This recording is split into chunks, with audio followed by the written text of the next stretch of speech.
Good news. So let's do it. Let's do it.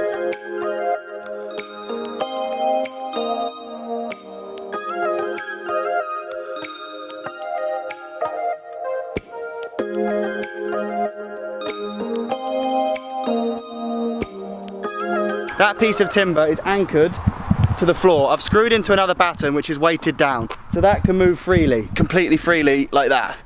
My mark, which is 8 foot 8 inches from the end, is here. So that's just inside the board, because that's going to be where the ramp starts, going that way. And I put a 10mm hole through the piece of timber for the pen to sit in, so that everything's exact and everything's just right, just how I like it, numerically accurate. Right, I'm going to draw that line, get the jigsaw out, get the generator out because we don't have power here, and get this thing cut.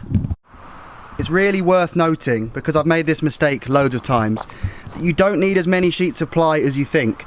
Even though the side of this ramp is going to use 2 sheets of ply, that can fit onto there with the offcut, and that can fit onto there with the offcut. So I actually only need these 2 sheets to build the entire frame of the ramp. So I'm quite lucky with this one. I only need 2 sheets of 18mm ply. I use 18 because it's really thick and doesn't need to bend, so you just use the thickest stuff you can find, so it's strong and lasts long. It must be so annoying watching an English channel where we flip between metric and imperial, feet, inches, millimeters, meters so often.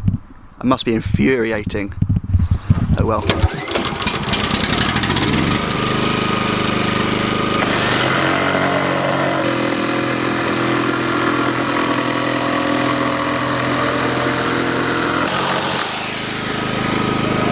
That's 1 of 4.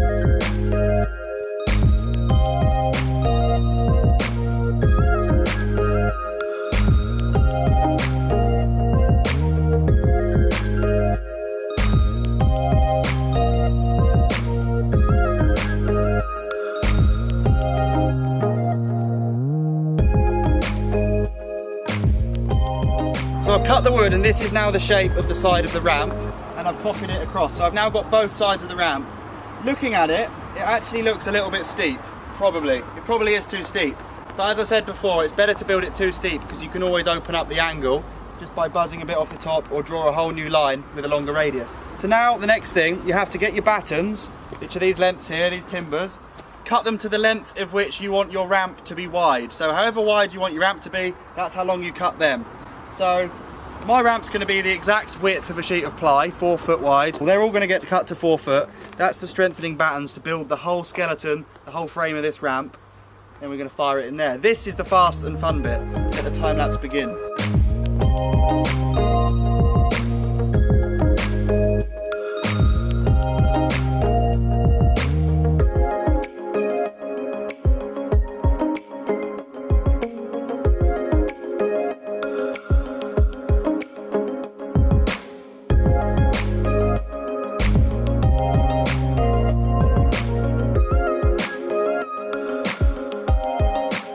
Time lapse, I'm guessing that process is pretty self-explanatory, but 2 really important things. Build the ramp on the most level ground you can find. If your ground's not level, your ramp won't be level, and when you move it to where it's going to go, it won't even sit there. Secondly, measure the gaps between those battens. When you put the ply on, you can no longer see them, and it gets really hard to get your screw to line up with what's underneath and actually grab those battens. So if you measure them all equally, it becomes really easy to line them up and kind of hit a target every time. Third thing, I always used to lay the battens like that, sideways. That way is literally twice as strong. Do that way. Literally, honestly, do it like that. I've done it like this because I'm joining the 2 parts of the ramp. There, look. So, pretty self-explanatory. This is an 8 foot quarter pipe, 4 foot wide. But it's got quite a lot of side flex on it, and the way to stop that is to put one diagonal piece of timber across the back and screw it into all 3 anchor points. Bottom, middle, top. If you put a screw through all 3 of those, you're going to eliminate that completely.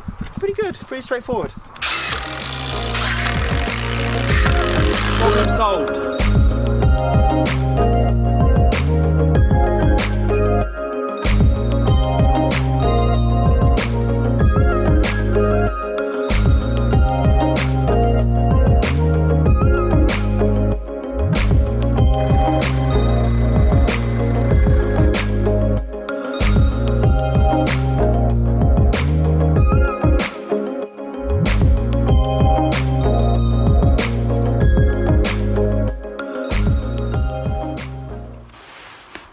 doing when they built the pyramids.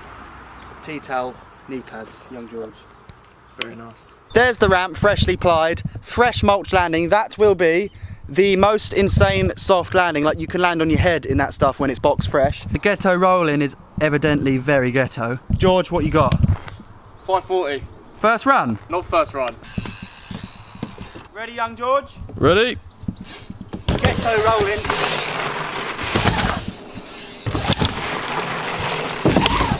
Oh! How soft is that landing? George, you're gonna have a great time. This is gonna be such an insight for you into how tricks are properly trained in a safe manner. Go on, George. Uh-oh. Come on! You made it! Yes! That's so soft. That is so soft. Well done. Cheers, mate. Are you surprised at how soft it is? Yeah, I nearly went over the bars how soft it was. Also, the quarter pipe is extremely steep. Yeah.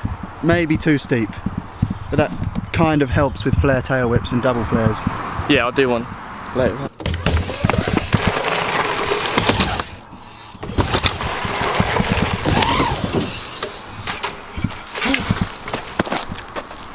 I missed the mulch! I landed here, the problem area. Great. No one's technically landed a trick yet. Do you want to be the first? Go on. Do a one-hander. Hello! George lands the first quarter pipe mulch trick of 2019, technically ever in 2019. You could even say it's a world's first.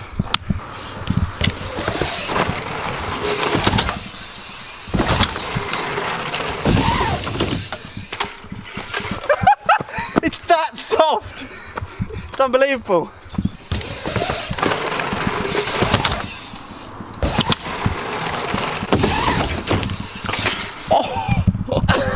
This is the best. Do you know what the problem is? When you get to the top of the ramp, it leans back. So all my pop turned into ramp rock.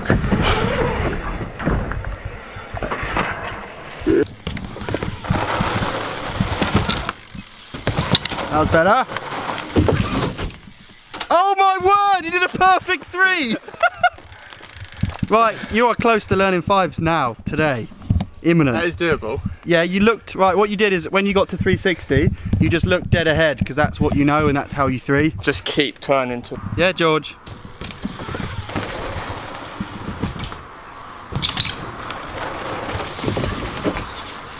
Oh, so close! We need to stop this ramp rocking.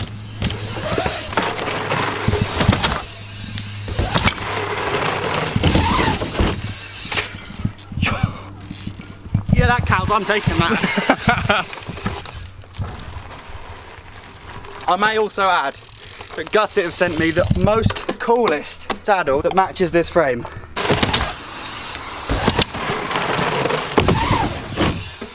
Oh, we land something now, yes! Let's go, George. Keep spinning. Pedal! Oh, he's dead. Mate, thank God for mulch. You know what happened? My back wheel hit, didn't it? Back wheel slammed the takeoff. Oh, he's dead. Again. Again!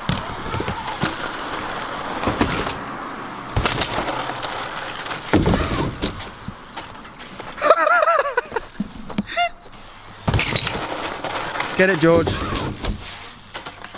We need to upgrade our quarter pipe with some strengthening braces. It's like, it's got serious rock on, and that the effort you put in and the energy you input into your trick, you lose through the ramp moving. It's far from ideal. It actually makes it really difficult to do stuff like well. Go on, mate. Oh, close.